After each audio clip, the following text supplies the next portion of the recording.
Torah. Let's see. Hi, Lorette. Welcome, everybody, to class on an auspicious night, which we'll go into in a minute. How is everybody? Hi, Jill, with the beautiful plant. And Patrice, the ultimate organizer. How'd you do today, Patrice?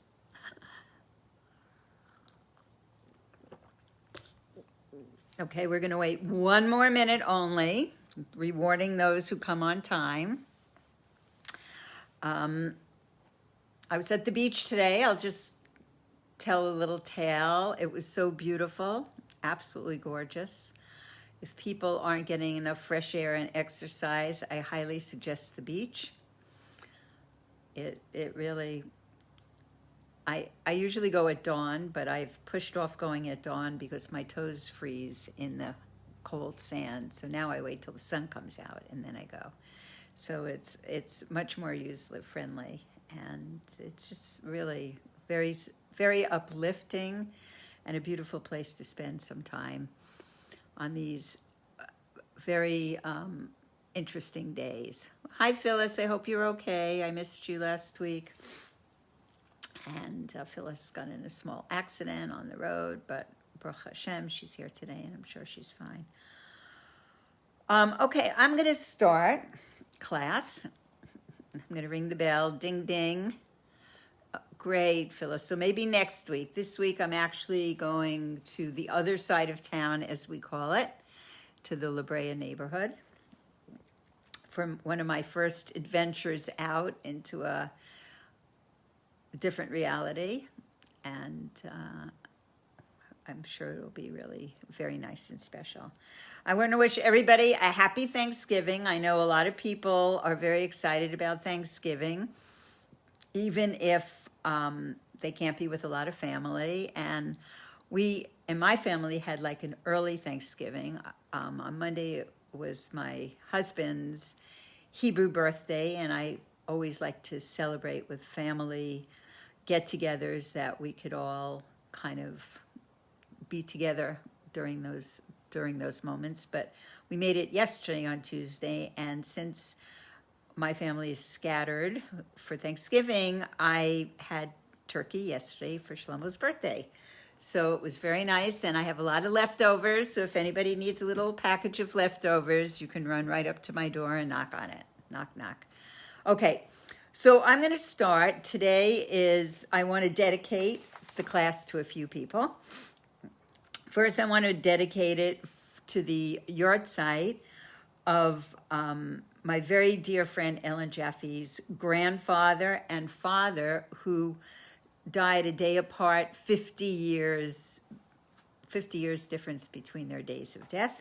So her grandfather was Kasriel Michael ben Yitzhak Yaakov Halevi, and the father was Shalom ben Kasriel Halevi. I knew Shlomo ben Kasriel Halevi, and I actually knew him, and their souls should have the highest of aliyahs. I want to also dedicate it to the birthday of our beloved Lisa Toffler, Et Rachel Bas Sarachaya, and who not only is this Wednesday night class, a class that we've had for many years in her house, but she was the first one to try to put me on Facebook. Like once in a while she'd sneak in recording the class, and I would be, I don't think we should do that. I'd be uncomfortable. But now she can record me as much as she wants because I've trained myself. So if and when we ever go back to Lisa's house, which we'll be doing we're going to be continuing our Facebook class from there. So she should have really a blessed, beautiful birthday. She is such a beautiful woman who is not only personally minded, but community minded, and has a tremendous love, and was one of the fastest runners in the Israeli Defense Force when she lived in Israel. I also want to dedicate the class for the complete recovery of Barak ben Leah, my dear friend Baruch Nachshon, who is one of the founders of the Jews' return to Hebron, which leads me right into the Mittler Rebbe. So the Mittler Rebbe today, the 9th of Kislev, was his birthday and his yahrzeit both. And tomorrow, which is actually tonight, which is the 10th, tonight and tomorrow of Kislev, was the day of his liberation from prison in Russia. So I'd like to dedicate the class. His name was Dov Ber ben Shneur Zalman. He was the son of the Alter Rebbe, and he was the second Lubavitcher Rebbe. And I want to just say a few words about him because he was really one of the founders of Hebron. He was one of the promoters of Hebron. So first I want to say a little something about him, and then I want to do a small teaching of his, and then we will study the Torah reading with a very good, very fascinating story in between. So the Mittler Rebbe was always connected to Hebron, and if you go today, when you go today to Hebron, in the Avram Avinu neighborhood, there is a synagogue, and it is the Mittler Rebbe's synagogue. It's called the Menucha Rachel Shul, but it's the Mittler Rebbe's synagogue. And it's a place where my husband used to go, and he would have his yeshiva of one for a few weeks every summer, and that's where he would sit and learn. And was from those times of the Mittler Rebbe. And there was a letter that a dear friend of mine, Asi Spiegel, just read today. It's on a YouTube video if anybody wants to read it, and it is a quote from part of an original letter from the Mittler Rebbe. And in the letter, it talks about that Hebron, and I think we talked about this before, but being that I love Hebron so much, it's worth saying many times that the city of Hebron, for anybody who doesn't know, Hebron is Hebron, and praying are the same thing. Because the word for Hebron means harmony. Hi, Robin. The word for Hebron means harmony. And the harmony of the holy city of Hebron is about prayer, is about davening. There are 4 holy cities in Israel, although every inch of Eretz Israel is holy, but there are 4 main holy cities, and Hebron is one of them. So in this Torah reading that we're going to learn today, Jacob dreams a dream, and he sees a ladder. And he sees angels coming down and going up. And the Zohar said, what is the ladder? The ladder is prayer. The ladder represents davening. And who instituted, and we're going to learn a little teaching on this in a few minutes. The prayer services were Abraham, Isaac, and Jacob. Abraham is the morning prayer, Yitzhak, Isaac is the afternoon prayer, and Jacob is the evening prayer. And guess what? They're all buried together in Hebron. They're all in the Machpelah together in Hebron.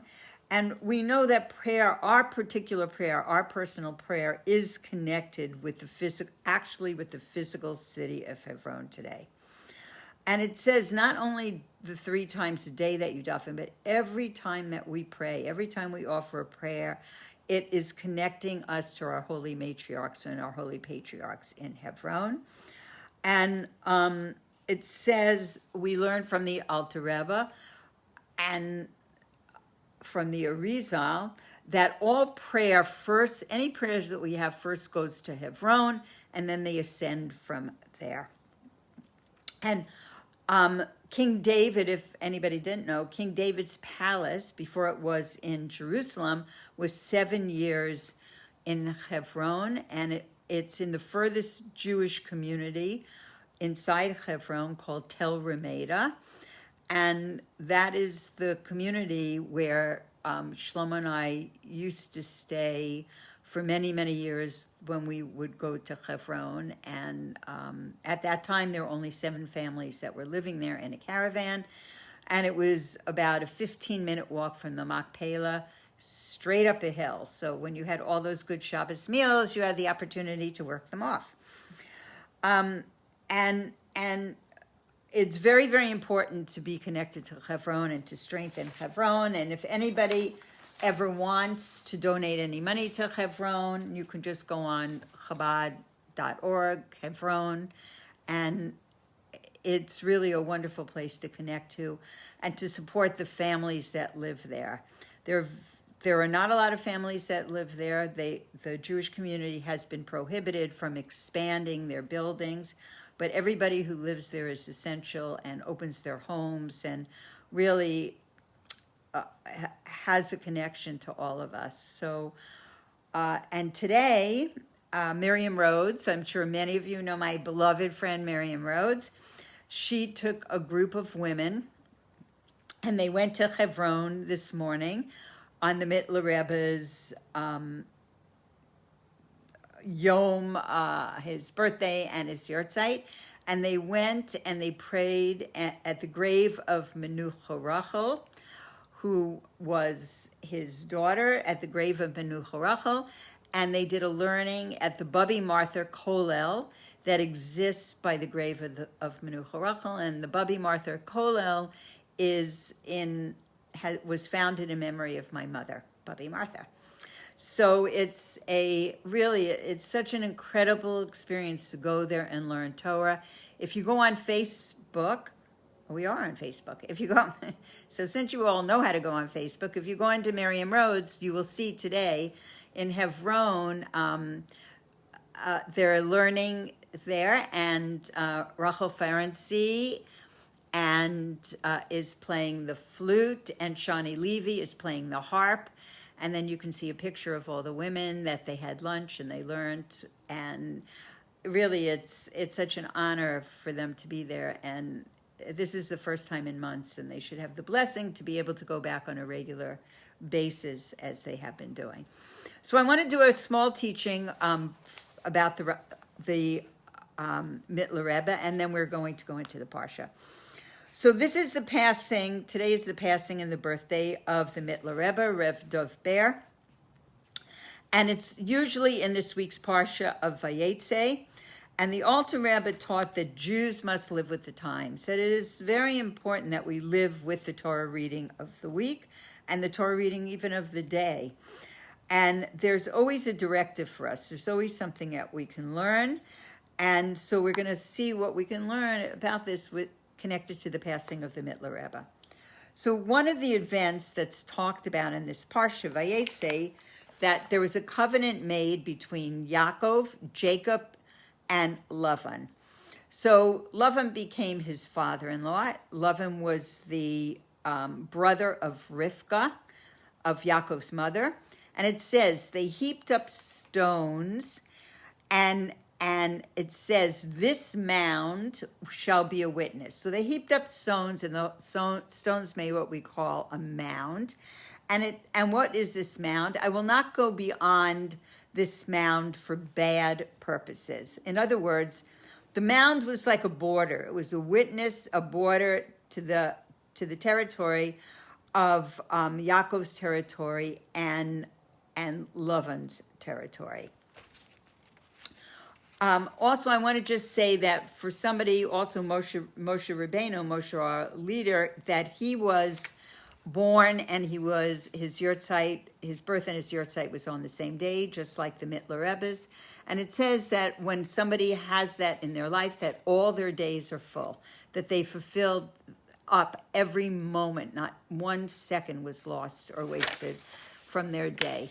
So one of the things is the life of a holy person is in their faith and their reverence for God. So we're talking about this mound that was set up between Yaakov's territories and Esav's territories, and it was a boundary to mark the two sides. And a mound is a heap of loose stones. It's not cemented like a wall, so it's not really a true division, and anyone at any time really could go across it. It's not very hard. You just leap across this little mound. And it says it's a witness, it stands as a witness that you can't go beyond it. You can't go into somebody else's territory for a bad purpose, for a bad reason. And that you can cross over for business and you can cross over for good. So the Alter Rebbe is saying that there is an allusion to this word gal, which is mound, to lag bomer.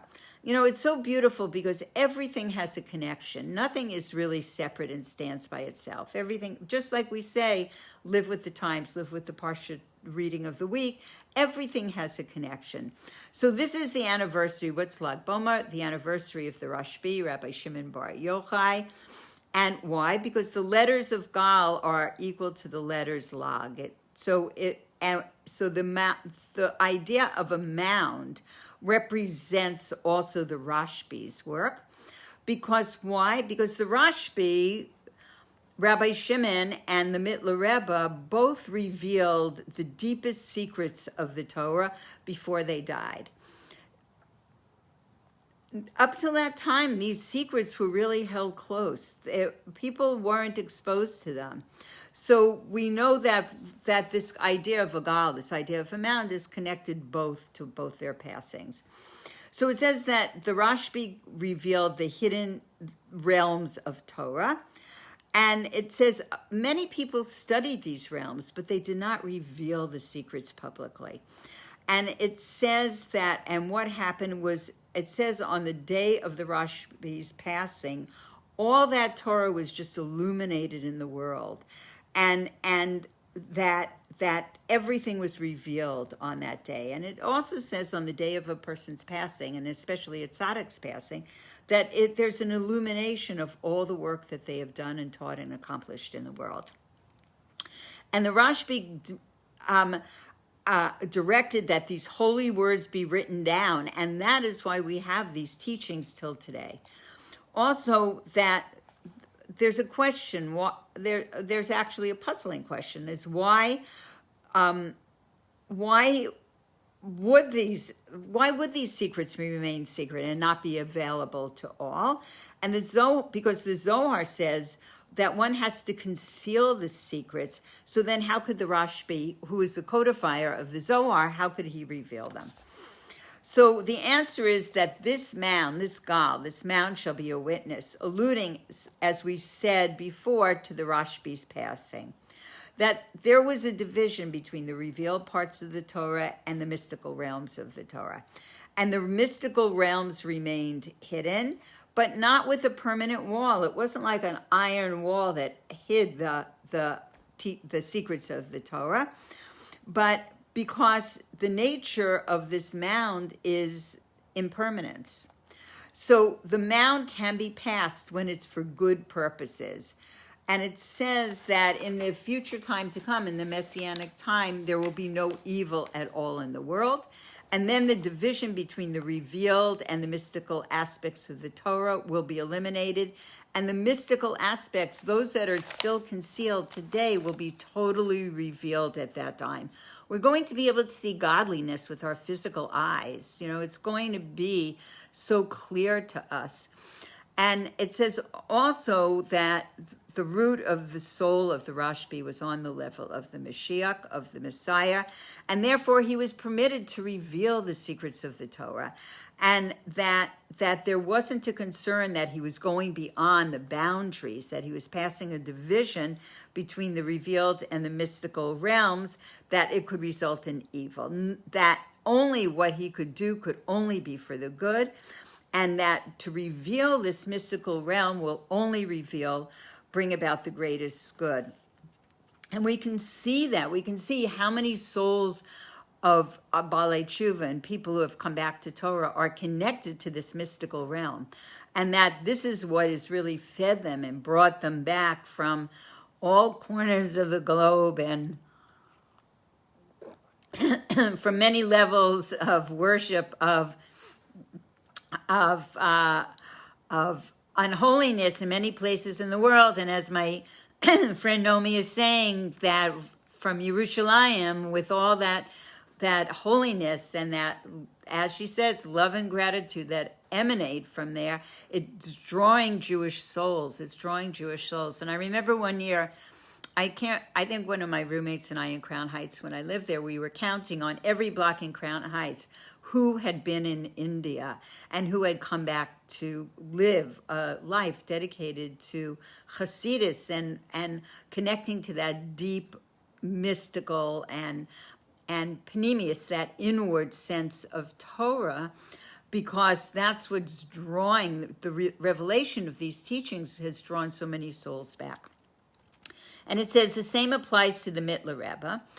And because when we study through the Chabad Hasidus, there are many different types of Hasidus, and what I teach and what we study is Chabad Hasidus, that we're trying to understand and comprehend concepts that are found in the mystical aspect of Torah.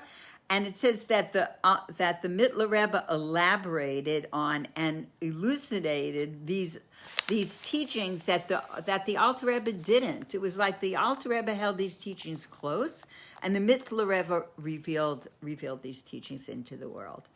So the Alter Rebbe didn't see to reveal these teachings in the expanded form that the Mittler Rebbe did. And why did the Mittler Rebbe do so is the question. So the same answer that we said for the Rashbi applies here. The mound, the gal shall be a witness. That the Alter Rebbe was worried that if different things were revealed, it wouldn't turn out for good. And when that concern passed, when it was seen that was not going to happen, the Mittler Rebbe removed the barriers. He was able to cross that mound and explain at length deep concepts of Hasidus in their entirety. So it says, in our times today, we've passed over this mound for good purposes. Remember, we said before that between Yaakov and Lavan, it was a boundary only for bad, but for good you could pass over. And it says we have the preparation for Galei Nai, which is open my eyes, and I will look on the wondrous things from your Torah. So that's a little bit about the teachings of the Mittler Rebbe. And before going into the Parsha, I want to tell you a teaching of a wondrous moment, these wondrous things from Torah, these things of true depth and divine providence. And I saw this story this week. It's not one of my personal, wow, it happened to me stories, but it's a wow, it happened to somebody else story. And I'm going to tell it kind of it's hard for me to abbreviate a story, but I am going to tell it in an abbreviated way. So there's a man, he's 100 years old, and his name is Menashe Tzvi Winkler. And it's very interesting. He's from Copenhagen, and I actually have an old friend from my yeshiva days in Yerushalayim, from Teasp Yeshiva, and his name was Michael Winkler. And I'm wondering if they're related, because this Menashe Tzvi is Menashe Tzvi ben Michael Shalom Winkler. And he was also from Copenhagen, so they must, and I know how to find him in Israel, and I haven't talked to him for maybe 30 years, so I'm very excited to see if it's a relative. But anyway, he was telling the following story. So he talked about his childhood growing up, and it's very, very interesting, but I'm going to skip that part. At some point, his father died when he was young. His mother sent him to a yeshiva in Rodin, and he had met the Chafetz Chaim, and he studied at yeshiva to a certain point, and then he came back to where his mother lived in Copenhagen. And he, from Poland, he came back to Copenhagen, and then he married, and the family moved to Denmark, because even though the Nazis were a lot around, that the people in Denmark were a little more protected at that time. And there came to be a period of time when the Nazis, the people of Denmark were protecting their Jews, and there came to be a time when it was no longer possible. And the Nazis were coming after them, and many, many people were escaping to Sweden, because Sweden was a totally neutral country at the time. And there were some very amazing stories of how the people of Denmark saved lives of the Jews and took them to Sweden. So they were able, Menashe Tzvi and his wife and his mother were able to find a ship captain. His name was Mr. Rasputin, and he told them he would take them at night to Sweden. And he took them on his boat. He put the mother-in-law like down below deck, and Menashe, hi Joanne, and Menashe Tzvi and his wife, he hid under like the ropes and all the things that sit on the deck. And he said to them, "Don't worry, you might hear me speaking German because I'm going to be encountering German boats, but don't worry." And he did. He encountered German boats, and he was being very jolly with the Germans, and then he maneuvered his boat like he'd stop it, like he was fishing, and then he'd start it, and then he zigzagged as if he wasn't going to Sweden. And they did arrive in Sweden. And when they arrived in Sweden, this Menashe Tzvi gave Mr. Rasputin, out of such gratitude for saving him, he had his silver becher, silver Kiddush cup that he was given for his bar mitzvah or his wedding, I don't know exactly really, and he gave it to him as a gift of gratitude. Okay, 75 years later, he had, Mr. Winkler had a cousin, her name was Sarah, who lived in Antwerp, Belgium. And she was going to work one day, and she usually took the tram to work, and the tram wasn't working that day, so she had to take the bus. And she got on a bus, and she was on the bus for a while, and then she realized she was on the wrong bus. So she got off the bus, she got on the right bus, and she sat down, and there was a woman sitting next to her. And the woman said to her, she introduced herself, her name was Maya, and she said to her, "Do you read Hebrew?" And she said, "Yes, I do." And she said, "I have something that I need translated. Could you read it for me?"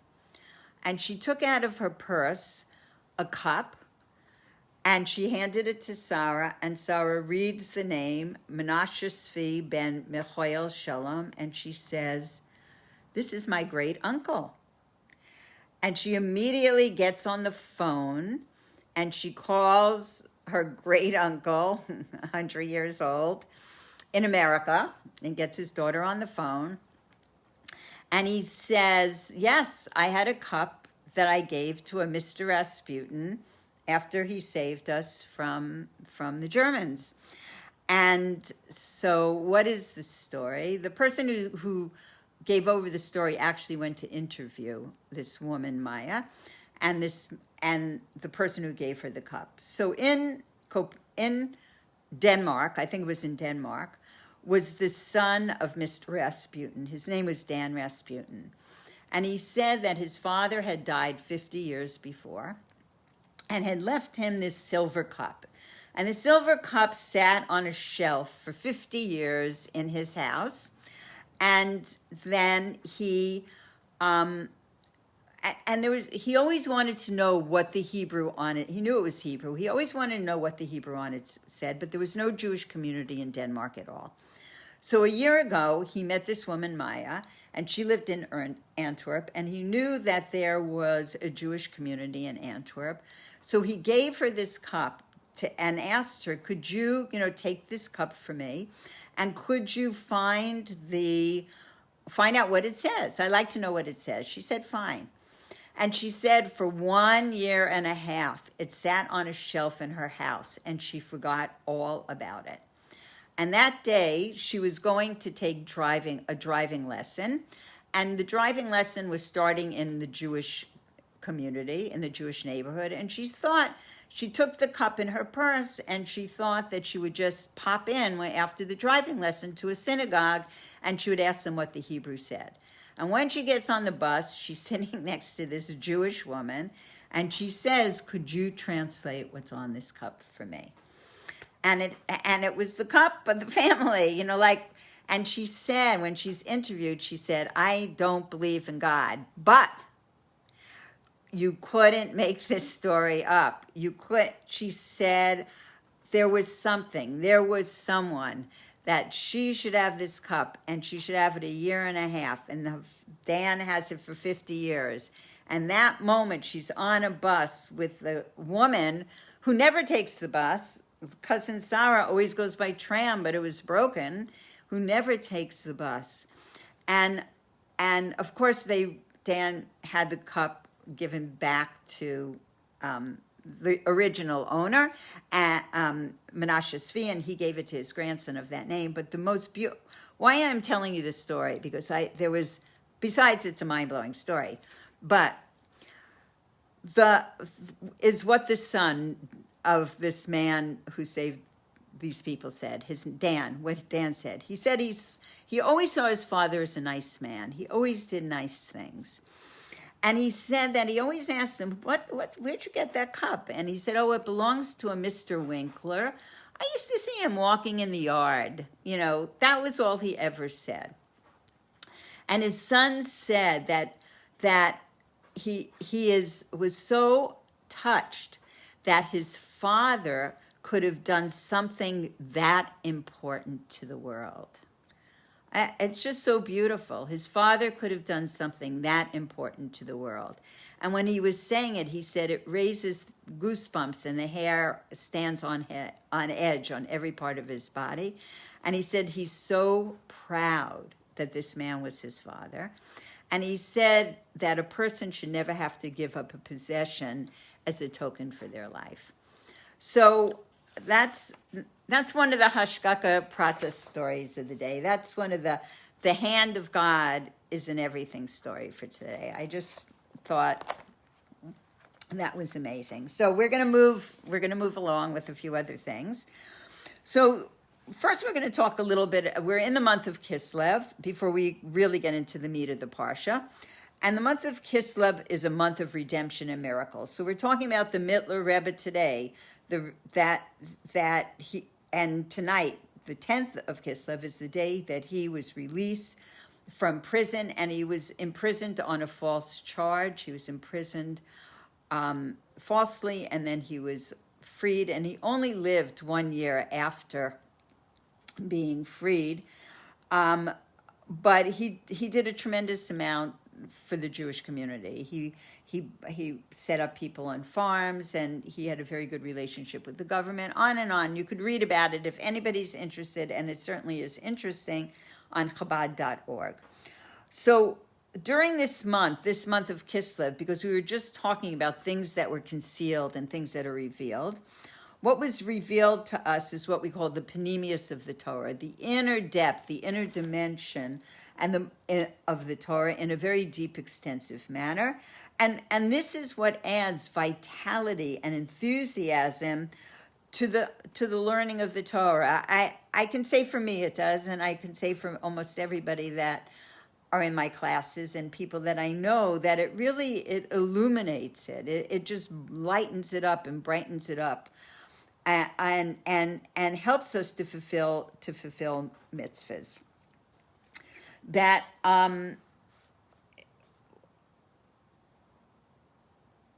okay. So when we're studying the revealed part of the Torah, it gives us this enthusiasm to fulfill mitzvahs. And we want to beautify the mitzvahs. There's a concept of hidur mitzvah, of beautifying the adorning of a mitzvah. It says, this is my God, and I will adorn him. Adorn yourself before God in the fulfillment of the mitzvahs. Make a beautiful sukkah in his honor. That to beautify, you go beyond the minimum, beyond the limit. And I actually when I was preparing this, I didn't think of this story, but this story just popped into my mind, so I'm going to share it. About, maybe 35, 36, 38 years ago here in Los Angeles, there was a conference, a Jewish spirituality conference, and it was being run by two wonderful, wonderful women rabbis that I knew in the Reform movement. And I actually was invited to do a workshop, and besides one of the speakers, who at that time was Blue Greenberg, she was one of the keynote speakers. In terms of presenters, there were about maybe 30 workshops being presented. I was the only Orthodox person that was presenting a workshop. And the workshop I chose to do was Shabbos. And so there were about 90 women in the workshop, and it was really very, very open and warm, and it was really a wonderful experience. And I'm talking about lighting Shabbos candles, because most of the women weren't lighting Shabbos candles. Most, even, I saw my grandmother lighting Shabbos candles, but I can't really say, did my mother light every Friday night? I don't really remember if she did, but certainly when my grandmother lived with us, she did. And it wasn't until my adult years that I began to light Shabbos candles again. So I always talk about Shabbos candles, no matter where I am, no matter where I'm invited to speak. And I always talk about, at that time, I used to light very tall colored Shabbos candles, exactly because of this, because of Hiddur Mitzvah, because I wanted to beautify the mitzvah. I loved that beauty of that light and the holiness. And I just wanted to make that mitzvah so beautiful. And I loved being able to see that when you light very tall tapers, it burns into the night. And, I always loved when all the guests left and all the children were sleeping and it was just quiet and I could just look at all those dishes and not care and just watch those Shabbos candles. So I was talking about lighting candles, and I was saying, people, you could light tall colored candles. You could go to the beach and make sand candles if you wanted to make it more personal. And somebody raises their hand wildly, those wild raised hands that are going to say something that's probably going to be a challenge. And she said, no, you cannot do that. And I go, what? And she says, no, that's not the way you light Shabbos candles. You have to light those short, the 72 in a box, those short white candles. That's the only candles you have to light for Shabbos. Those are Shabbos candles. So I said, very politely, I said, do you light Shabbos candles every week? And she said, no, I never light Shabbos candles, but I know those are the candles that you have to light.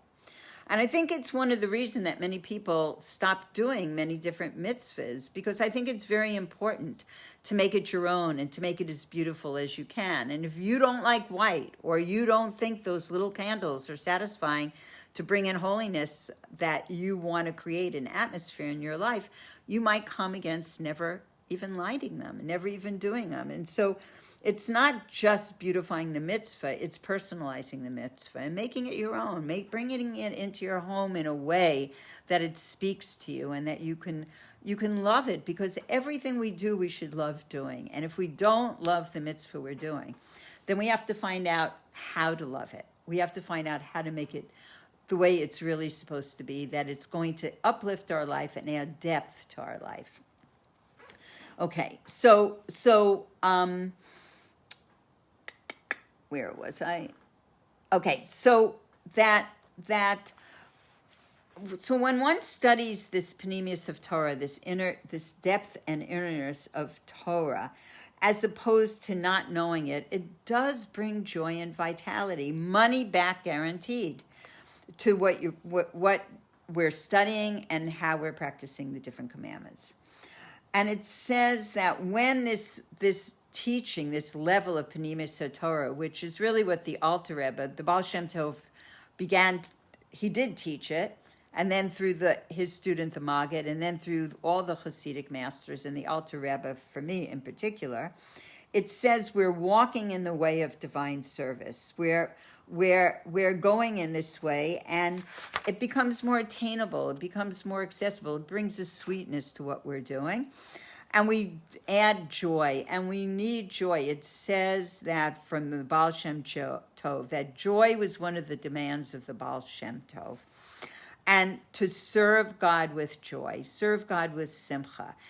And that if you don't have the simcha, find how to get it. Call me, fast dial, hurry up. There's many ways to get that simcha in the Torah you're doing. It should not be a burden. It should be a joy. And it says that the Arizal, merited the power of this deep, what's called Ruach HaKodesh, like this deep internal knowing of all the secrets and the teachings of Torah, because he had such great joy in fulfilling the commandments, in fulfilling the mitzvahs. Okay, so we're going to go into the Parsha, and it starts with, and Yaakov went out from Beersheba and went towards Haran. This is Parshas Vayeitze, for anybody that didn't know. And it says that everything in the Torah is precise. And we talked about this partly in last week's Torah reading. And it says that the repetition of a complete subject has a new lesson for us, because nothing is really repeated. So the lesson is relevant for all times and for all places. So the Torah says there are two reasons for the name Beersheba. One is because of the oath when Avram made a covenant with Avimelech, and the other is because of the seventh well that was dug after Isaac's peace treaty with Avimelech. And we've talked about both of these things in previous weeks in the Torah reading. So both these reasons for the name Beersheba mean a tranquility for Israel. But the name Haran, and it says, and Yaakov went towards Haran, it says that the name Haran means the fierce anger of the world. So it says God has given us Torah and commandments with a full and ample hand. And it says every direction we turn, there's either a positive commandment or a negative commandment, or derivatives of either one. And you would think if God is giving out these things, why shouldn't he remove the hardship, remove the worries, remove the worry of being in exile, remove the worry of having to make a living, to make it easier for us to observe the commandments? And it says that we should be freed of worldly concerns, so we might spend more time in the tent of Torah. And there was in our generation, we see, or it was started, I think, a little before my generation, with people living at a level of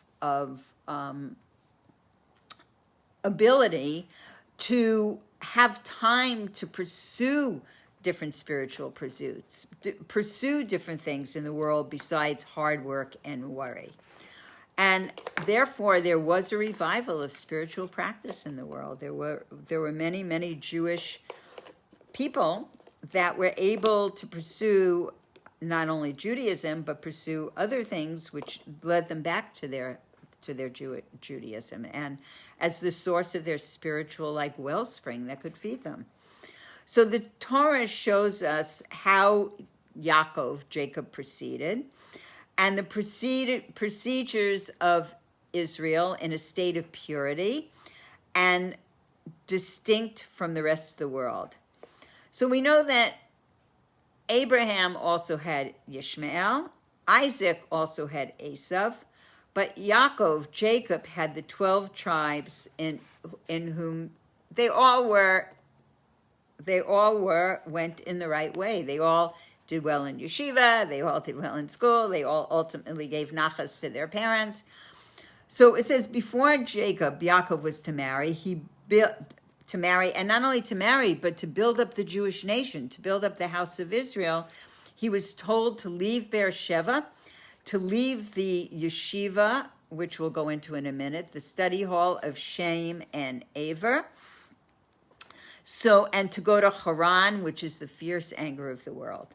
So the Torah, the actual physical Torah, the Torah that we live by, was not given until after the Exodus, but it already existed from the beginning of the Jewish nation, from beforehand, because it preceded the creation of the world. It says that the Torah was a blueprint for the creation. And when God created Adam, he taught him the Torah. This is from the Zohar. And Adam passed it on to Shesh, and Shesh to Hanok, and Hanok to Shem, and Shem to Aver. And Shem and Aver headed academies of Torah study, and this is where our patriarchs studied Torah according to the Zohar. So when Yaakov left Beersheba to go to Haran, he spent 14 years studying in the academy of Shem and Aver. He was studying Torah. So we know that the world we call the world Olam, is a concealment, because Olam is an idiom of the word Helam, which means concealment. So it says that, also, this is what is represented by Haran, which is considered the fierce anger of the world. It says, in Haran, it was easy to sin and very difficult to be virtuous. But it says, but Yaakov was able to be there to build the house of Israel, meaning to build up his family, and all his offspring were perfect with no defections. And it says there's a lesson in this for all of us, that when we're exposed to temptation, because Yaakov was exposed to temptation of the world, and we overcome it, we can build our Jewish foundation and our Jewish home with radiance and warmth. So now it goes on that when Yaakov set out for Haran, the first thing was that he reached the place and he prayed.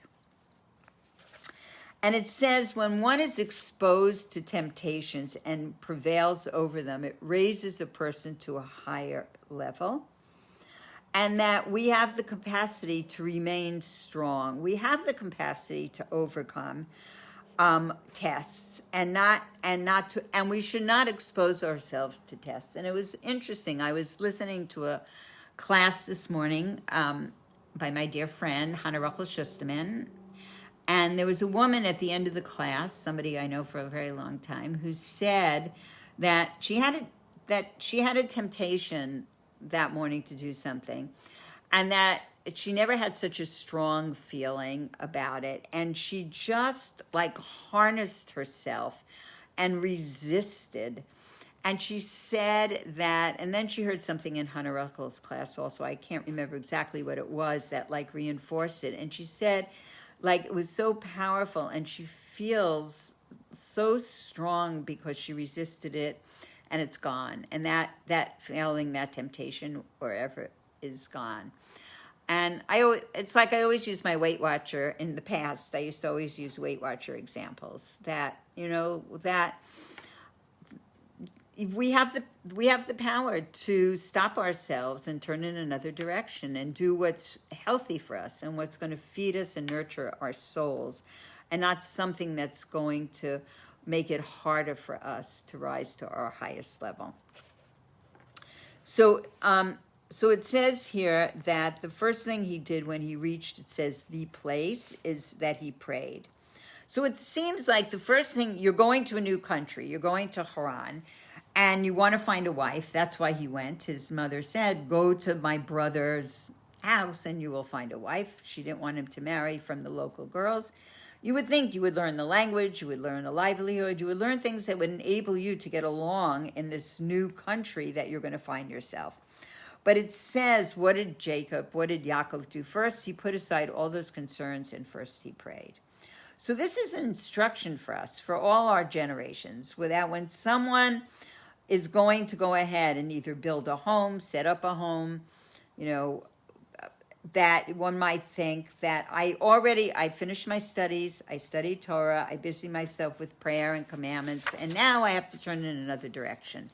Now I have to step into the world and put aside these matters and devote my time to practicing the way of the land, to become like everybody else, to work and to make those things the most important. And so the person has then said, no, the first priority is to pray, to worship in that place. So it says, and even more than ever before, because a person's previous avoda, their spiritual work, their studying Torah, their fulfilling commandments, mitzvahs, and prayer, is not sufficient for their present condition. We talked about it last week. In order to rise, you have to leave the place you were before, and you have to rise higher, and then leave the place you were, and then rise higher. So these worldly concerns and temptations have to be left behind, and we have to go forward, and we have to pray to God to help us overcome what we need to overcome in order to move forward. And then the narrative continues. When Jacob was on his way to Haran, he took of the stones of that place and put them for his head. And Rashi explains that he ranged these stones around his head because he was afraid of wild beasts. So the question is asked. Jacob knew where he was going, and even along the way, meaning before coming to Haran, that there were wild beasts. So he gathered stones and he put them around his head in order to protect his head from these wild beasts. So there are many questions to ask here. If there were wild beasts, why did he only put them around his head? Why didn't he also protect the rest of his body? And if he was relying on God to protect him, then why did he put them around his head at all? So if he wasn't relying on God, then he should have protected his whole body. So there's a verse that says, when you eat the toil of your hands, you will be happy, and it shall be well with you. So what's the toil of your hands? It's earning a livelihood. So earning a livelihood can be done in two ways. One is by the toil of your hands, with your head that remains free and involved with Torah and prayer. And the labor for a livelihood, for sustenance in the world, is done by the hands. The other method is the toil of the head, that a person is completely involved in earning a livelihood, and their head is also involved in earning that livelihood. So it says, Scripture emphasizes when you eat the toil of your hands, meaning leave the head to be occupied with Torah and your spiritual practice, then you will be happy and it will be well with you, not only spiritually, but also materially. It says, all scheming and cunning is of no avail. It says that shrewdness causes a loss, and it makes things worse. So there is a story. I'm not sure which of the Rebbes it is. Maybe somebody who's watching might know. But there's a story about a businessman who came, I think it was the Rebbe Rashab, who came to one of the Rebbes, and he had his business was in selling galoshes. I think it's galoshes is a New York word. It's probably a Yiddish word, but rubber boots. And when he came into the Rebbe for a blessing, the Rebbe said to him, I've seen feet in galoshes before, but I've never seen a head in galoshes. Meaning, you could be busy in your business, but be devoted to God. Be devoted to your spiritual practice. Be devoted to your study. That your head do as much as your hands need to do. It's not that you shouldn't think about it. It's not that you should pay attention. It's where the emphasis is. So it says, when Yaakov went to Haran, he knew where he was going. He knew he would have to work for Lavan, the Aramite. So it says that this word Arami is an idiom of the word Rami, which is deceiver. So Lavan, the Aramite, becomes called the deceitful. He was full of deceitfulness, and it was known. So he knew all along the way that there were wild beasts. The deception was the wild beasts. So he took stones and he put them around his head to indicate that nothing, not a thing, no one and nothing was going to affect his head, that his head had to be protected, and the troubles of the way, on the way, or the work for Lavan, which means the practical work of making a livelihood, that he would toil with his hands only, and his head would be protected from being involved in that level. And the lesson we learn from this is to make sure our heads are protected. Because when your head is protected, your hands and feet will also be protected, and they will go in the way they should go. And then whatever work you do will make sure that your left hand pushes away and the right hand pulls near. So it says, when the head, which is called the king of all the limbs, is as it should be, so then all the limbs will follow. They will perform the way they're supposed to perform, and the left is always thrusting undesirable things away, and the right is drawing desirable things in. So the two hands signify the principles of repulsing the improper and drawing near the desirable. When Jacob encircled himself and fenced himself off so the world would not affect him, he did it with stones. He did not do it with the intellect, and he did not do it with the emotion. He did it with stones, which are inorganic matter that are devoid of any vitality of anything. They're stones. So it teaches us that when one comes into the world and is concerned that the world should not affect them, that meaning in a negative way, one must first have total, what we call, and we've talked about this almost every week, Kabbalah's ol, meaning a total acceptance of the yoke of the kingdom of heaven, being committed to going in God's way, and that's what's signified by the stones. So it says here, King David said, sovereign of the universe, every day I used to plan and decide that I would go to a particular place, but my feet always brought me to the synagogues and houses of study. He said, and it turned my feet towards your testimonies. The feet will not only go when your head is protected where they should, but they will run towards their intended goal to perform. And it says run to perform an easy mitzvah, because as well as you would a hard mitzvah, because we don't know the value of the mitzvah. So it says that let my soul, it says one must truly regard oneself in that inorganic stone way, meaning I have quieted myself, and my soul, let my soul be unto all as dust, meaning be submissive to the yoke of heaven. Be committed to revealing the essence of one's soul, which is connected to the essence of God. And this can be experienced, and this can be practiced. Because we know that inorganic matter cannot move itself. It needs someone to carry it from place to place. And we are carried by God from place to place. And we have to be allowed to be moved in order to fulfill our goal and mission, and not fight against it. I remember, I think I've told this story before,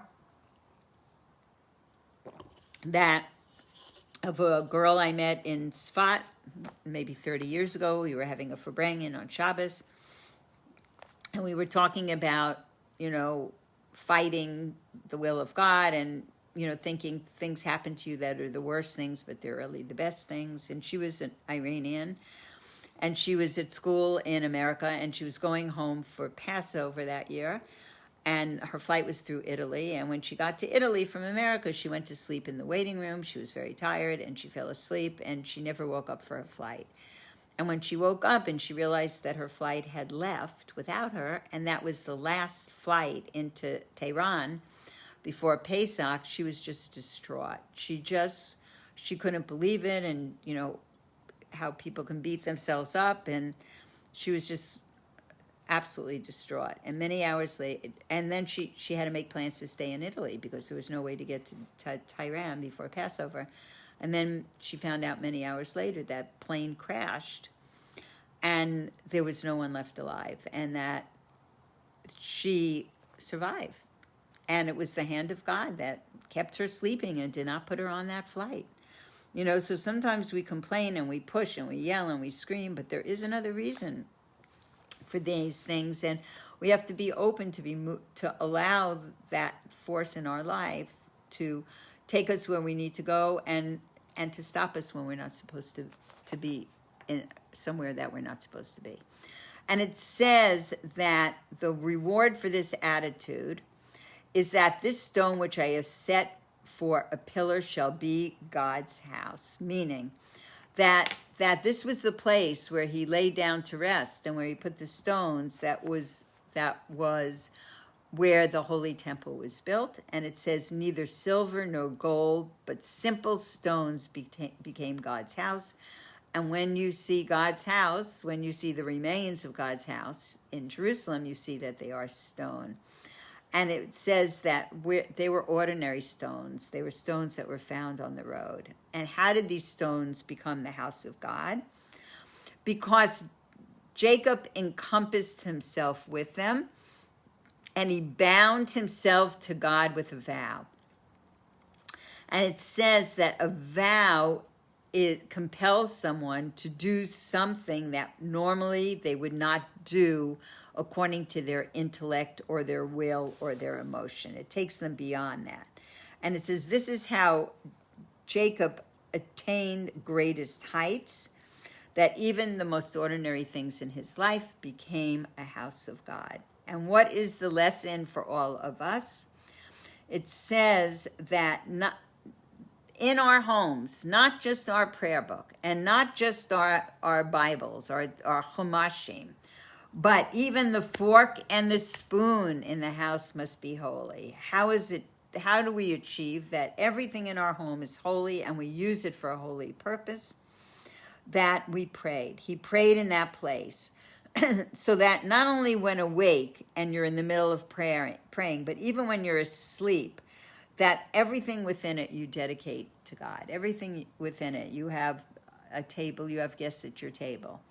You make phone calls and you help other people. Whatever it is that we dedicate our environment, our surroundings to God. So in this parsha, we're also told how Jacob went to this strange land, and he had nothing with him. He came empty, and he thought he would come in with riches, but he actually came with nothing. And he said, with my staff I crossed the Jordan, and he trusted in God. And when he came to Haran, he discovered he couldn't even rely on his relatives. His own uncle, Lavan, cheated him. I think he cheated him 10 times, and yet he always kept his trust in God. He never lost his trust in God. And it took many years of tremendous toil. It says, he never slept. By day the heat consumed me, and the frost by night. But in the end, he brought back great riches. All his offspring were perfect and intact. And we know that Avraham and Isaac lived in Eretz Israel, lived in the Holy Land, and yet they raised their children there. And yet they had children that strayed, that went in very different ways. But Jacob lived with his children in exile. He didn't raise them in Israel, and he had no one to rely on except God. And so he said, where shall my help come from? And he understood where it came from. And it says, even though he worked very hard to assure his children, all his 12 children lived among alien people with different customs and different behaviors, that they should not follow the practices and behavior of Haran, and they should be steeped in Torah, and he was successful in all these objectives. And I want to do another piece of Torah, but I just want to say I remember when, I don't personally remember, but I did hear that when the Frierdiker Rebbe, the previous Lubavitch Rebbe, started to send emissaries out throughout the world and the United States, and then the Rebbe, that there were many people in other communities that complained and said, how can you send your people to the temptations of the world, to the places where there is no Torah, no schooling, no Judaism, no synagogues, no kosher food, nothing. How can you send them there? Thinking that the world would affect them.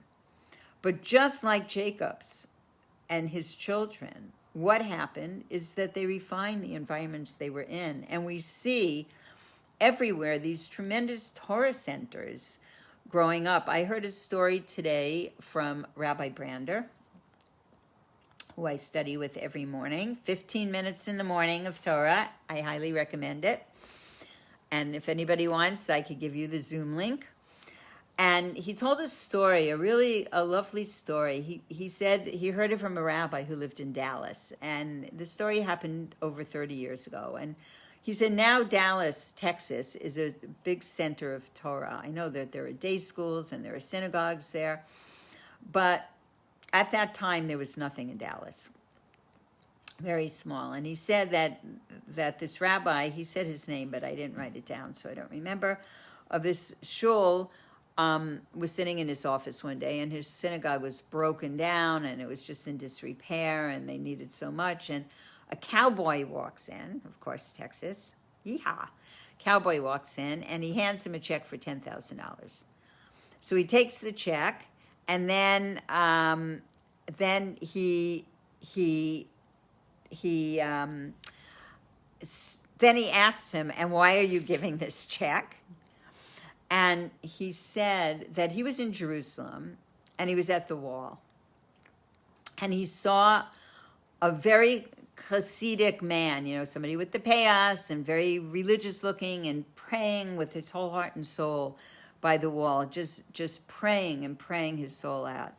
And he was so moved by the sincerity of this man, by the prayers, that when he came back to Dallas, he thought, where would this man pray? Like, what synagogue, what temple in Dallas would this man feel comfortable praying at? And so he found this Orthodox shul, and he said he would be able to pray here. And he handed this rabbi a check for $10,000 in honor of being so moved by watching this Jew pray. And Rabbi Brander concluded that by saying, look at this, when that Jew goes up to heaven and he's going to be told that this synagogue was rebuilt because somebody who didn't even know his name saw the sincerity and depth that he was praying with. And he concluded by saying that everywhere you go and everywhere you place yourself, you have an opportunity to be the best you can, to bring holiness to every place you are. And you're not doing it because somebody will see it, but that if you are living with eternal truth and you are living in a certain way and your actions are in a certain way, it will be inspirational and other people will benefit, and they will be singing in the heavens that of the tremendous ability to go forward in the world and growth that people have from this. And anyway, I thought it was just a very touching story. And whoever I see who wants it, I will send you the link as soon as I hang up my phone. Okay, so this Torah teaching that I'm going to go over today, I was listening to a class by Y.Y. Jacobson at theyeshiva.net. I want to encourage everybody. He's very entertaining and very deep at the same time, and they're wonderful classes. There are so many classes available. Just so many wonderful classes available. So this was a teaching that he taught today, and so here we go. So he said, in a Sefer Torah, when a Sefer Torah is written, that it doesn't have any punctuation. So when we learn Chumash, we have vowels, and we have, we have letters that will indicate where to start and stop. But in a Sefer Torah, there is no punctuation. And it says that the spaces are used to indicate when topics end, when one topic ends and another one begins. And certain letters are used to represent the concept of whether it is an open, I don't know what the other word would be, an open part or a sealed part, meaning is the topic totally ended and a new one is starting, or is the topic ended and the new one is kind of related to it, but not exactly. So when the topic comes to the end, it stops anywhere that the topic stops in the line, and the next topic will start on the next line. So that's like a period, that's the end.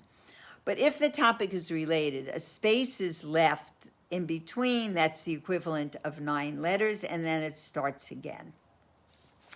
In this particular parsha is very unique. The parsha of Vayeitze, there are no spaces. There is absolutely no stopping point. The topics aren't changing, and it is a very long span of time. It covers when Yaakov leaves his parents' home and he goes to Haran, and then he sleeps on the way, and he has a dream, and he comes to the well, and he works for Lavan, for Leah, and Rachel, and that is a span of 20 years. It's 7 years for each of them, which is 14, and then another 6 years.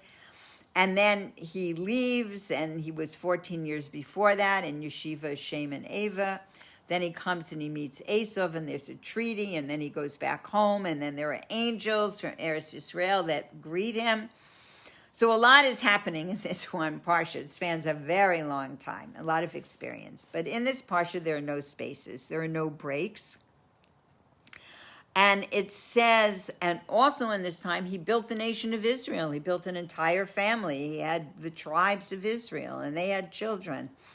So it's like one sentence that never stops. So there's a midrash, a commentary, meaning that says he encountered a place and he slept, and he took stones and he placed them around his head, and he slept in that space, and he went to the yeshiva of Shem and Aver, and he never slept in Lavan's home. He was working all the time. That animals never strayed. They never miscarried. He was deceived. He dreamt of this ladder again and angels, and on and on. So he had a very busy life. He had a very full life. And then the Midrash says, and he sang the Shir Hamalos. So within the book of Psalms, there are 15 Psalms that are called the Shir Hamalos. It's the 27th day of the month when you divide the Tehillim into days. And they're Psalms, they're songs of David. And it says, for instance, David says, if not that God was with me, I would have been swallowed up. And so the Midrash is asking, what is particular about these 15 Psalms that he was singing all the time, that he was saying? And we feel very connected to Psalms. We say Psalms when we're praying for people. We say Psalms in times of danger. The Jewish people are very, very connected to Psalms. And it says that Yaakov's voice in saying these Shir Hamalos was capturing the voice of the nation. And why 15 chapters? So these 15 chapters represent that the 15 years that Abraham, Isaac, and Yaakov were alive in the world together. So he's drawing on their strength. And he leaves Beersheba, and until he returns, there's no gaps, meaning it's a continuous story. And it says that there's no gap in his life between his departure, his mission, and his return. And it says that there's no empty space. There's not an empty moment. And there was a place where he was and where he came from. And it says that our souls are a part of God, and they're one with godliness, and there's endless possibility, and the soul is never blemished. So we can't let anything get in between our source, meaning God, and where we are today. So we can see ourselves without those gaps, with no space, from the point of view who we really are. That it's one journey, and that's what Yaakov was drawing on from those 15 years that were alluded to, that he was alive with Abraham, Isaac, and of course Jacob. So there's a story about a Chassid Meir Premishlan, and that there was a mikveh, and he used to every morning go to this mikveh, and he would have to go down this ice hill and up an ice hill, and people would walk miles out of their way because they would get injured going down and up. They'd slip, they'd slide, and he was being mocked by people. And so they said, okay, there's nothing to it. We could do it. And they tried, and they all got injured. And it said, how do you do it? And he says that when you're tied above, meaning tied to God, you can't fall below. that no matter the ups and downs of life, to be tied to God, to be able to go through them in a peaceful way, even though the situations themselves might not be peaceful at all. That there's no gap between one's origin and where I am today, because everyone can be anchored from that highest place. So he told this story, and I love this story because it includes somebody we knew, Professor Velvel Green. And Velvel Green, I think I've spoken about him before in this class, telling some stories, because he had a very, very interesting relationship with the Lubavitch Rebbe, very long correspondence and very interesting, exchange of scientific information. And he was an astrophysicist, and he was living in Rochester, I think teaching at the University of Rochester and Minnesota. And he got involved with becoming more observant in like something in the 1960s, and then he moved to Israel, and he lived probably 30 years or more, and was a professor at Ben Gurion University. And he said he was at a lecture at a science conference, and they were trying to make a point. I'm not exactly sure what the point was, but they were drawing parallels for the future. So they made up a scenario. And they said they wanted in the future to be able to send, a mission to the nearest star, which was 4.3 light years away.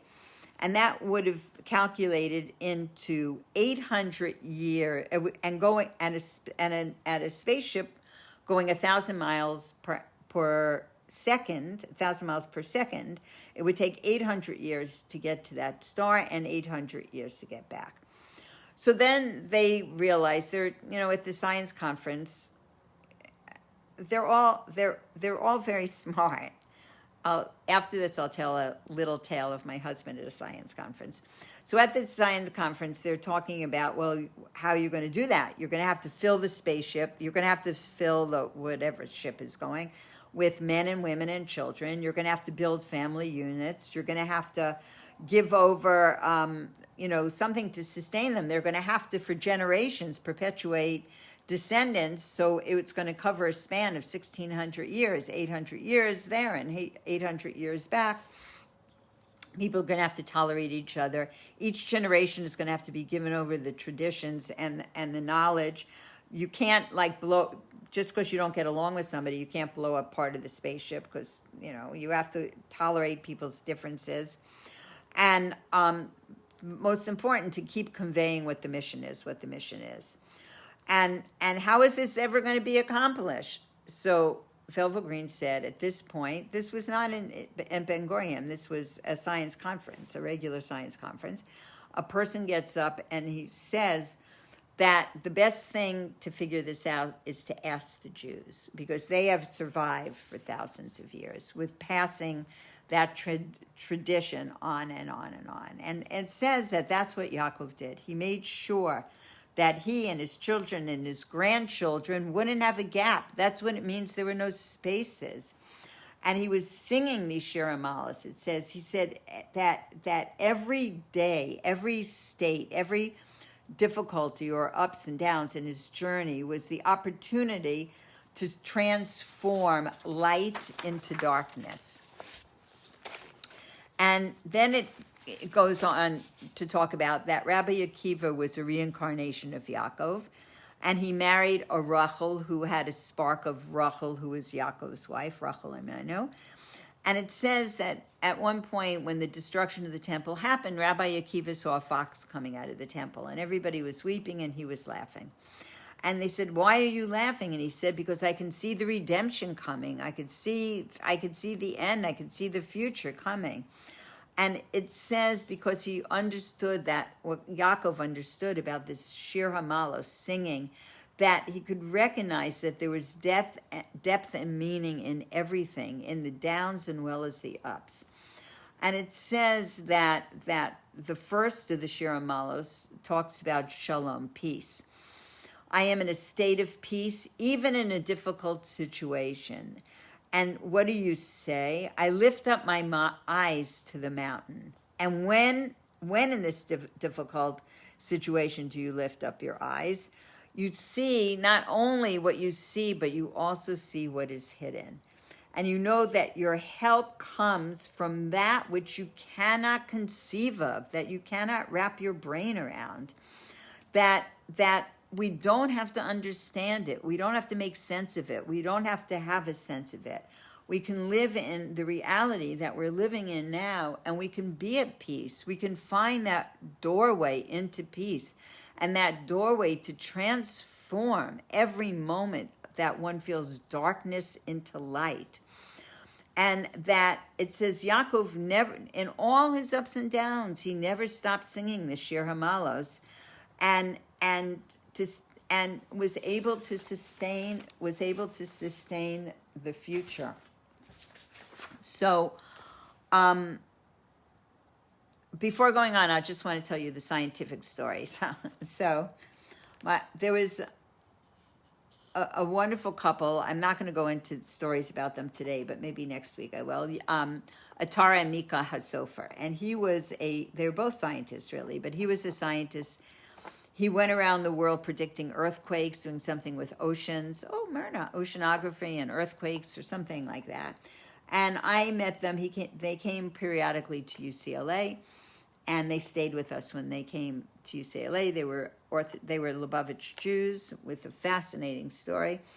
And so one day he was giving a presentation at UCLA at a conference, and he invited my husband to go with him. So Shlomo says he goes to this conference, and they're all these like mad geniuses.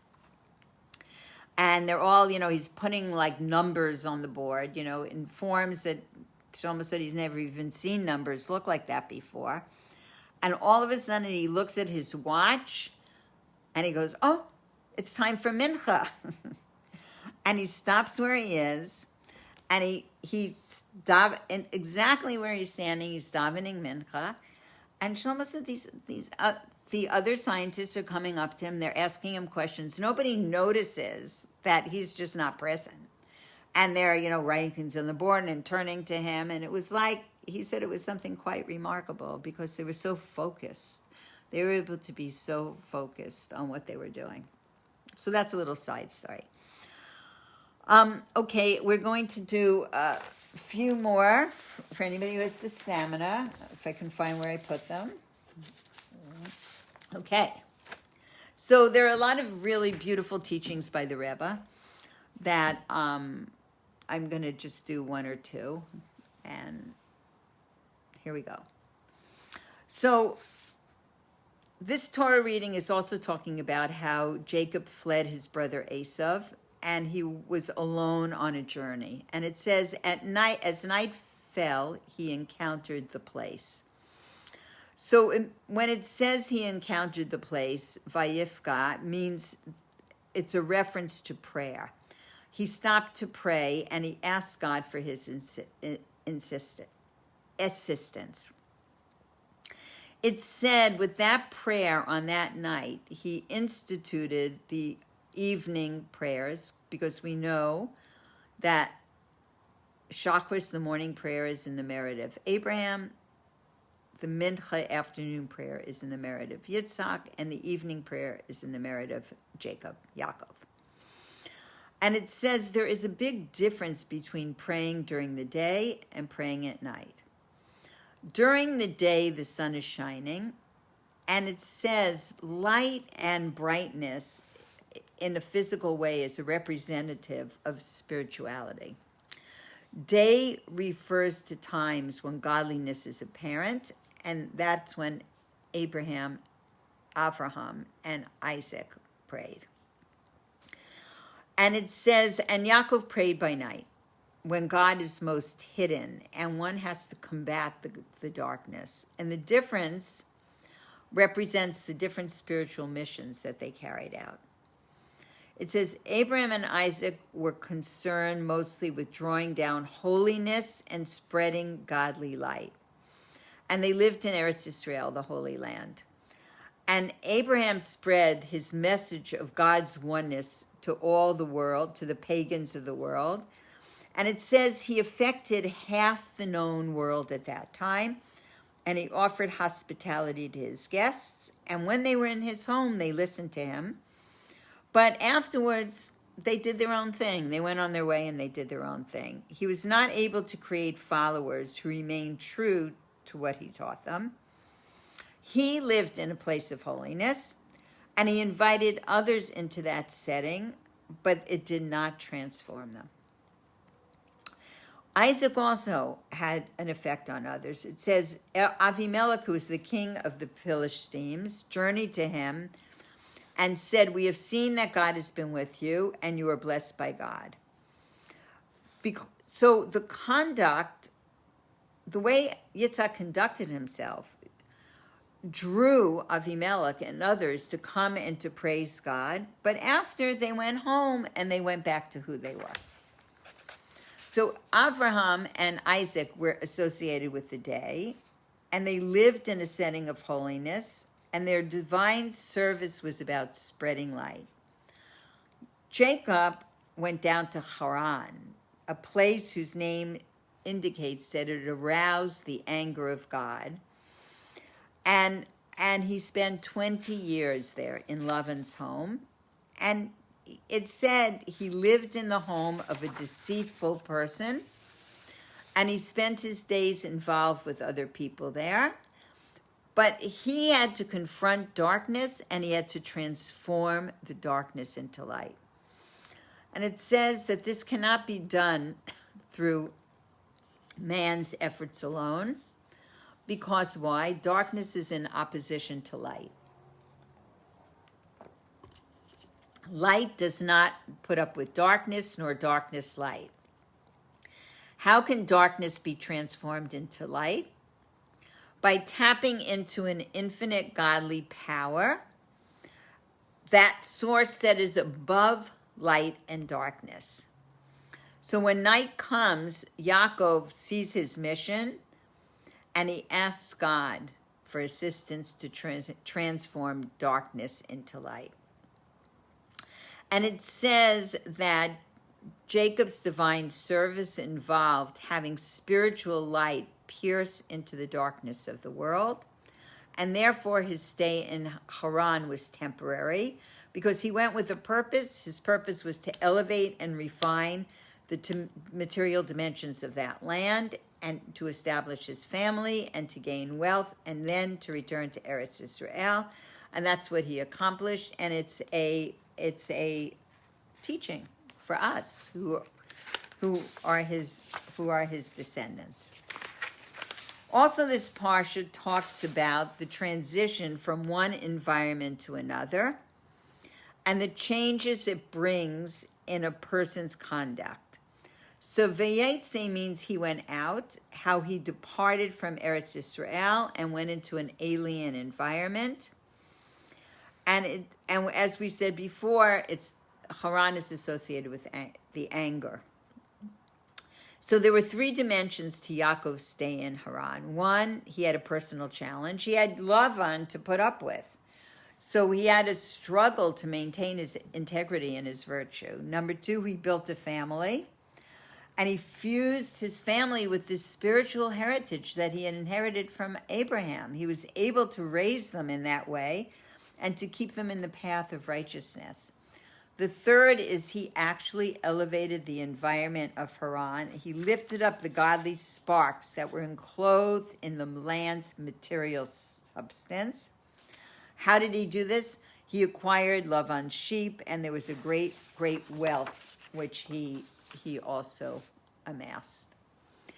And each of these steps needed a spiritual power, and he overcame his personal challenges, and he showed what the infinite power of the godly soul was. And he acquired wealth, and he refined the environment, which symbolizes that these material possessions that were not by their nature holy, without his influence, by elevating them, he was able to fulfill the purpose of creation and show how the lowest of dimensions can also be a dwelling place and transformed into a dwelling place for God.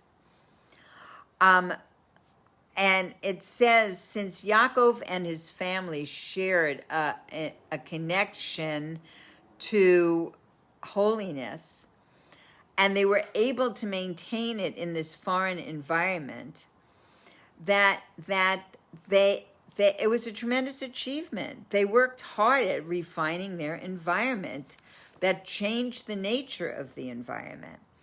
And this was a pattern that we could become partners in God's creation and travel throughout the world and uncover the spiritual potential that was invested in different elements of existence.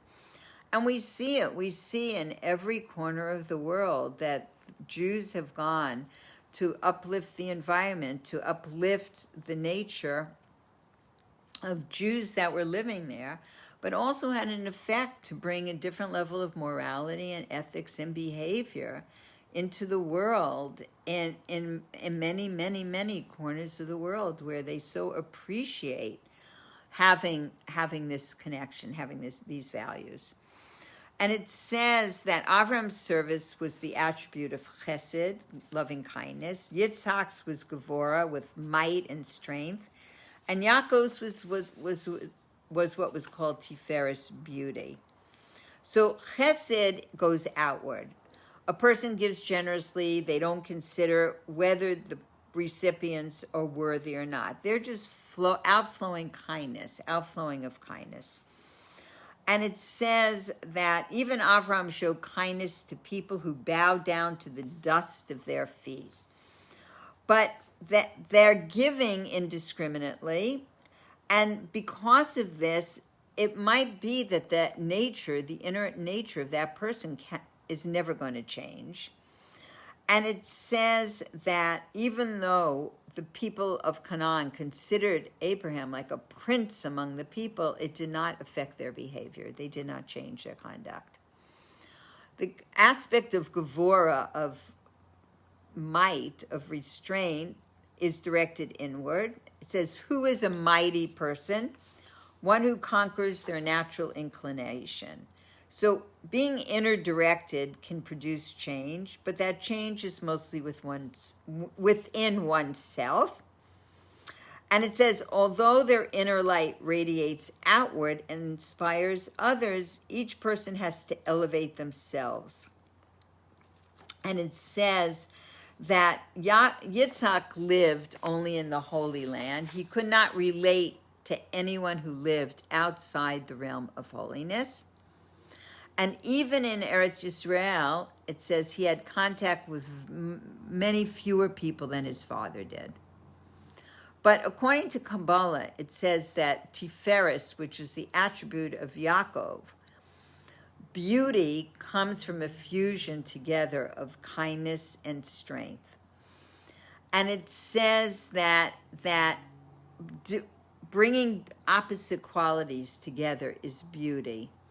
And it's an infinite quality. It says multicolor is beauty. So also Yaakov is associated with truth. And it says that when truth has a dimension that transcends all limits, it's above the possibility of change. Nothing can oppose truth.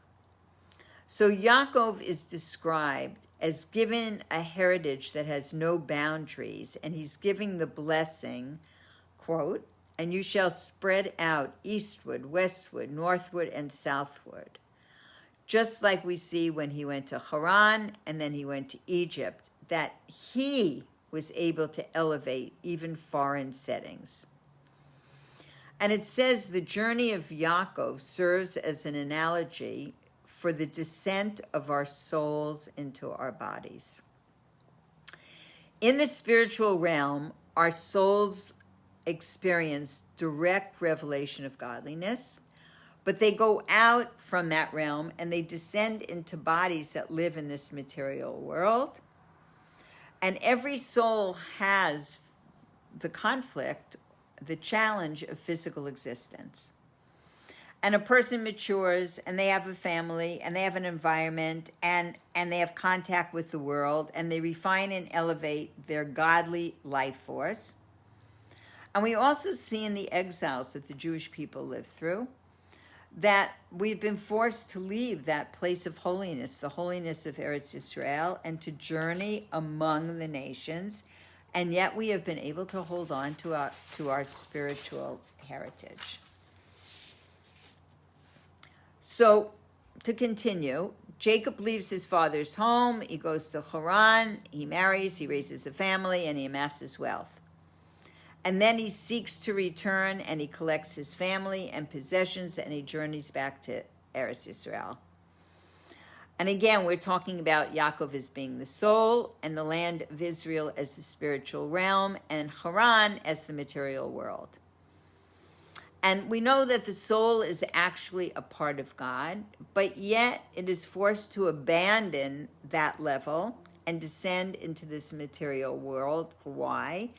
To get married, to raise a family, to have possessions, to have wealth, and then the soul returns to the spiritual world. So if the soul begins in the spiritual realm and ends up in the spiritual realm, and its fundamental identity is spiritual, why is it necessary for it to come to the material realm? And the question here is being asked, is getting married, raising a family, and amassing wealth that important? And the Lubavitch Rebbe says yes. There is something more important to the soul than its own satisfaction, and because of that, it descends into the material world with a mission. God wants mankind to improve upon the creation. The creation has a godly potential, and it's not openly revealed. We have to find the ways to know God in all our ways and to make that potential openly manifest in the world. And this is what pushes us into the material world. It says God is not interested only in the way we study and in the way we pray. If he wanted us to only be involved in spiritual pursuits, he would have left the soul in the spiritual world. The soul descends to become involved with other people, to live in the material environment that it's placed in. And it says on this place, in this plane, we have to look beyond the physical and appreciate that all of us have a spiritual purpose. But our spiritual purpose is being fulfilled in this material world. And we have to see what we can do to ensure that our material and spiritual purpose is fulfilled. And it says that the emphasis on material activities is not to the exclusion of prayer and study. It's included, but that's not our purpose. That's not our purpose here. That because without the prayer and study, then we could be like animals. We would not have an awareness to appreciate the inner strength to pursue the infusing of the material world with godliness and holiness. And it says that Yaakov spent 14 years first studying Torah in Haran in the Academy of Shem and Aver before he went into the world. So it's about fortifying ourselves to go into the world. So I think I'm going to do one little more teaching. Oh, Mimi from Yerushalayim.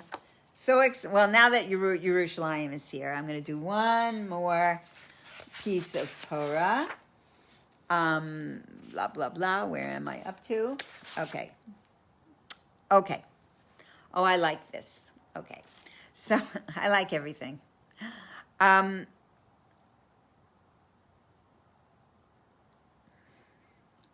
Okay. So to continue with the theme of our one more. The theme of our spiritual life, okay, because I really like that aspect of our spiritual life. It says that before the giving of the Torah, that the matriarchs and patriarchs did observe the Torah by their own spiritual practices and work. And it says that theirs was a truly spiritual work, because it says here, to quote, that the decree that the citizens of Rome must not descend to Syria, and the citizens of Syria must not ascend to Rome, and this is talked about in the Midrash Rabbah. So I just want to see the footnote that I'm skipping. Okay. And it says at the time that the Torah was given, that this decree was taken back. It was rescinded. And it says that, and how is it rescinded? It says that the God, the Eternal, came down upon Mount Sinai, and Moses came up to the Eternal. So, and it says that normally mitzvahs, that even though the matriarchs and patriarchs observed all the mitzvahs of the Torah, they didn't do it with physical objects like we have today. That the mitzvahs, the commandments, were not revealed in that form, and that we have a form that existed for us after the giving of the Torah, but that for instance, in the scrolls of Tefillin, it says that we recall the Exodus from Egypt. But the Exodus hadn't happened yet. So what does it mean that the patriarchs put on Tefillin? You know, there are many, many questions of this nature. And it says that prior to the giving of the Torah, the accomplishments that one could accomplish by that mitzvah were done in a different way. And that the spiritual goals were attained in a different manner. So, for instance, in the Zohar, it talks about, when we were talking about Yaakov acquiring sheep, and it was talking about the different sheep, and that he placed striped sticks in front of some sheep, and what they produce, the types of sheep they produced after them. So that it's talking about, it represents one of the mitzvahs, and it goes on in different details to explain things of that nature, as being symbolic of the mitzvahs that we do with physical objects today. So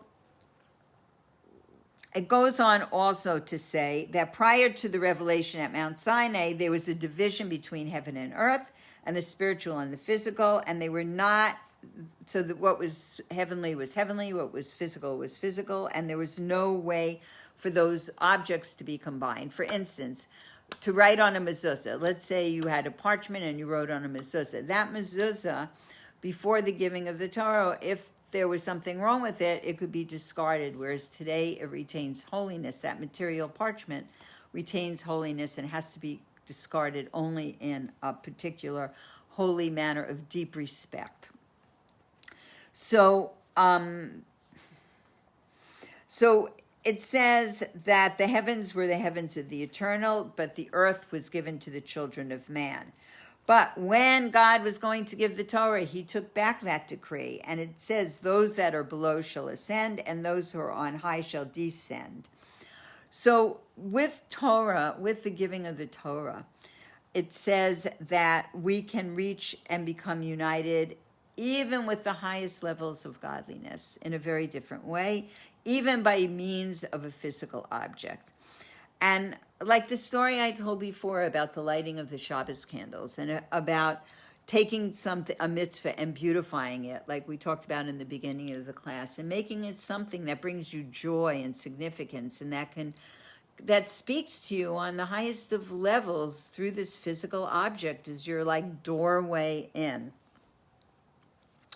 So it says when the Torah was given, that the different laws were renewed, and prior to it, we could reach very high, but it was limited how high that we could go.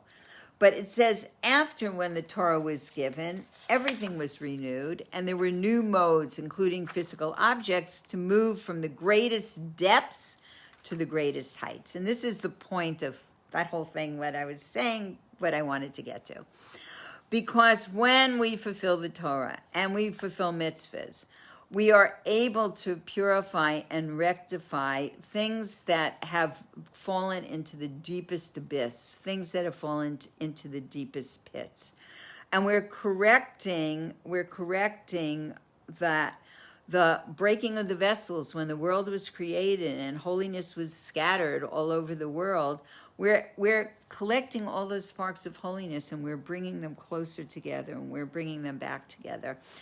And it says that all of these things that brought impurity into the world, like eating from the tree and the snake and many, many other things that can have been rectified and can be elevated and purified, but it can be taken from the lowest of the low, and it can be brought to the highest of the high.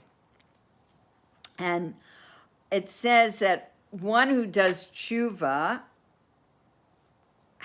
meaning to return, meaning to bring your soul back in harmony and peace to who it originally was, that in the space of an instant, even 1 second, one can draw that close to God and to be perfectly righteous and to overcome anything one has done before in their life.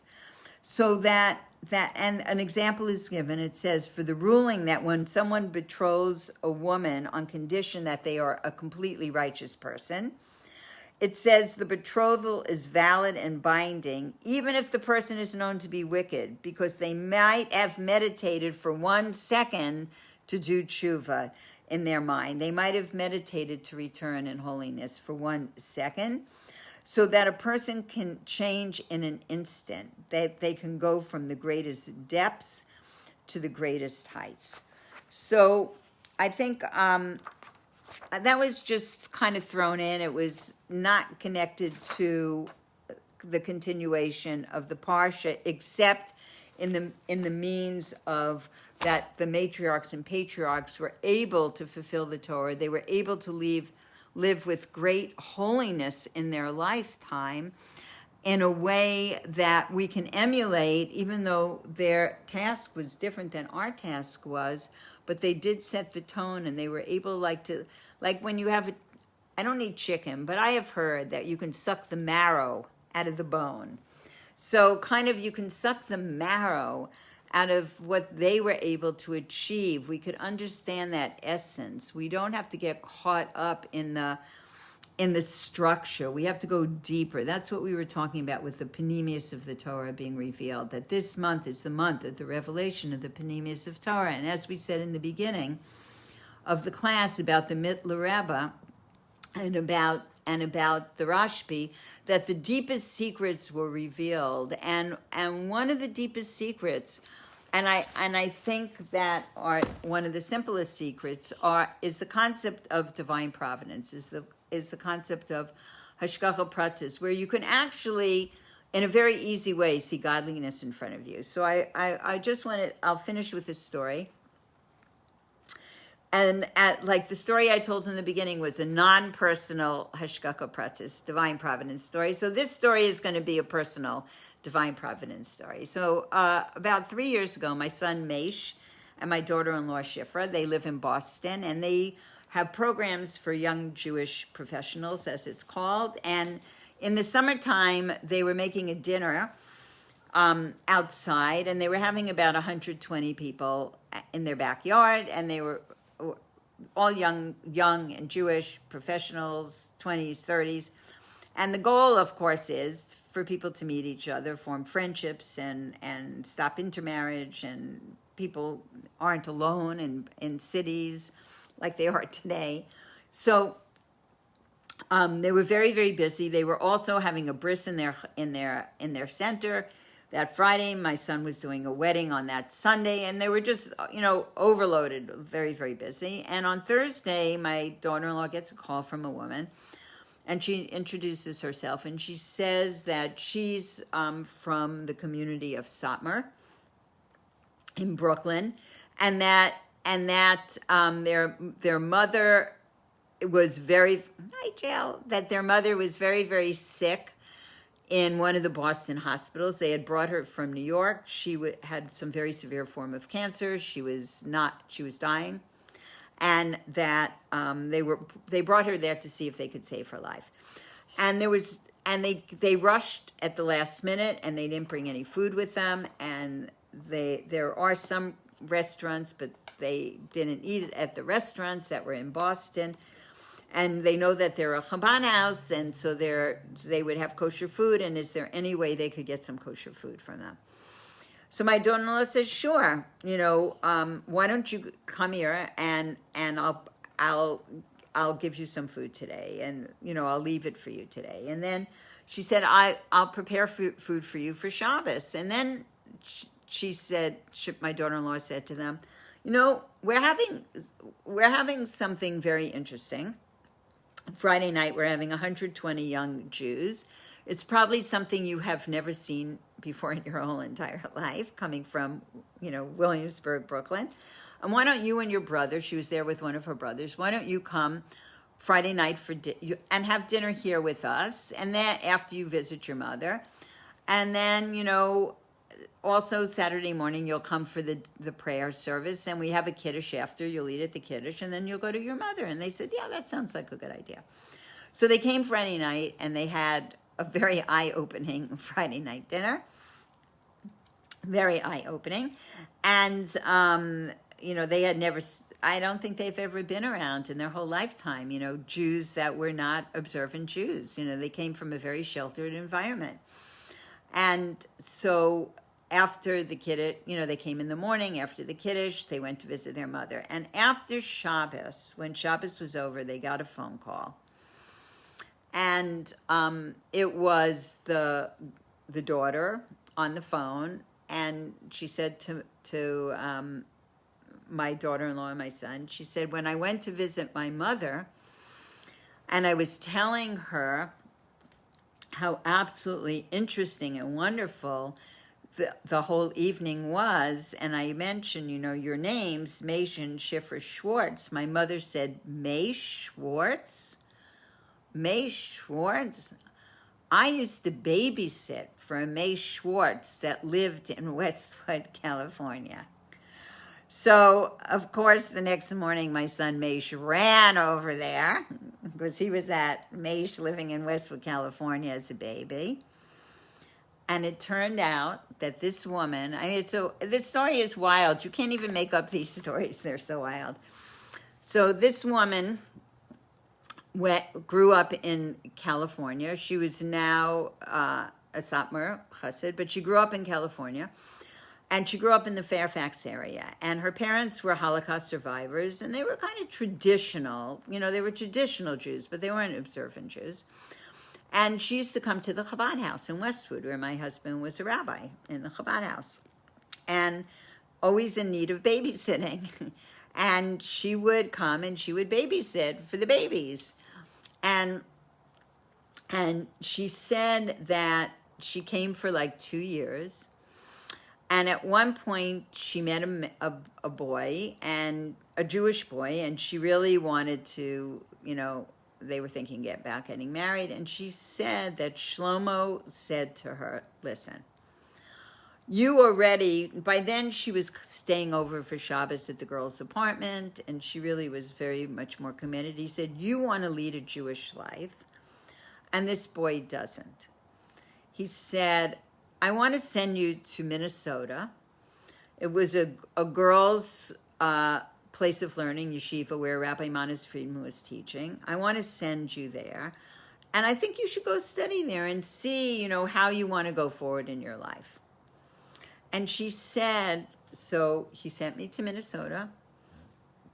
I studied that summer in Minnesota. And then I left, and I went to New York, and I went to Israel, and I kept studying, and I kept becoming more and more observant. And she said, and today I'm a Satmar Chassid, and I have 8 religious children. And she said this to me, and everything I have is due to your father. So, l'chaim to everybody on my mentee.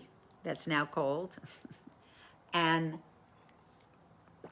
I guess that's the beauty of what I'm trying to say, is that the holiness is in the everyday life.